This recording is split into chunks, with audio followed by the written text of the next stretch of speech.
الاستعداد للخطوبة أو الارتباط أو الدخول في علاقة ليه جوانب مختلفة، جزء منها واحد منهم الوقت، عندي وقت والّا لأ، فده تمام، لكن في جزء أساسي هو الجزء النفسي، هل أنا مستعد نفسيًا للدخول في علاقة والّا لأ؟ طب إمتى أكون مستعد نفسيًا؟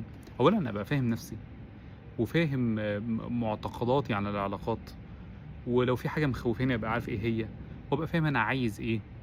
لو أنا عندي الحاجات دي كلّها وعندي إجابة على الأسئلة دي، هنا أبقى مستعد. طب حاسس نفسي مش مستعد، محتاج أسأل نفسي سؤال مهم أوي، إمتى هاكون مستعد؟ إيه اللي ناقصني عشان أكون مستعد؟ لإنه لو ما عنديش إجابة دي هافضل طول عمري مش مستعد، وأبقى متخيل بكرة بس لمّا أكبر، يوم ما ألاقي الشخص المناسب وأقعد أدّي حاجات مش حقيقية عشان أنا أصلًا ما جاوبتش على السؤال. فحلو أوي إن أنا أقف وأسأل نفسي هو أنا ليه مش مستعد؟